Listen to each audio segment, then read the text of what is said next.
The way I do this in side lying, we should be able to hold this sustained stretch longer, and it's going to be a bit easier. And I almost got to this with him, because if I put one foot in his low back and go, we think right there, Joe? Because now I don't have to lift him. I'm just pulling his leg back and over to the side. The other part is if I want like a little higher or a little lower, I can just change the angle of attack, if you want to call it that. What do you think? Back here? And then where my foot is, do you prefer that along the lumbar spine? A little bit. You're like both.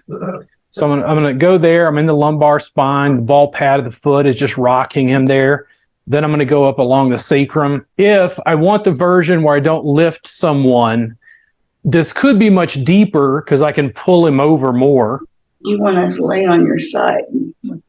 But it can also be a little bit less of a stretch, but I hold it because all I have to do once I'm locked in Yep, there we go. is just hold him in position. The version that I use in almost all cases, what do I think is most effective for them and what's easiest on my body?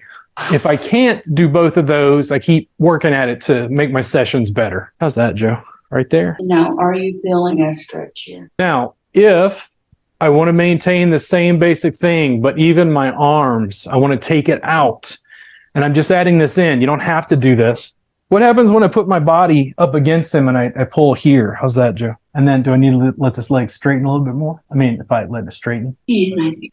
And so you want a little bit more of that right there. And do you see how I just stacked my hands? He's over there groaning, and I'm just like, I'm sitting down. Same basic movement, just different body position. We think a little more, a little bit more. A little bit more on the front. And just going to bring him slowly back to center. And he's still on his side. And because I've done more leg work, we haven't really pressed that much in the adductors. I just came up to rock this. Is that okay on your knee, Joe? Yeah. Same basic thing, just opposite side.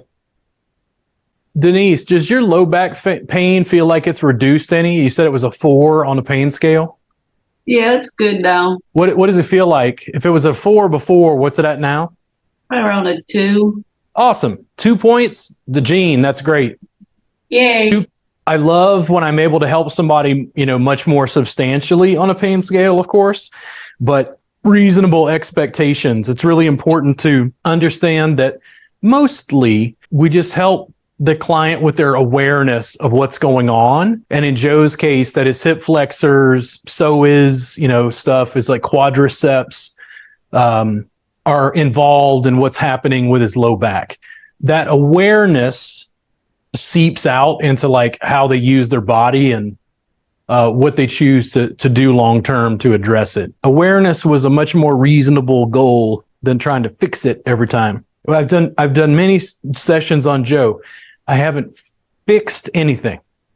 He's improved, but his nature of his work, he works as a grip on a movie set, so it's lots of very hard physical labor on his feet all day. I'm just going to add this piece in because he's in this position.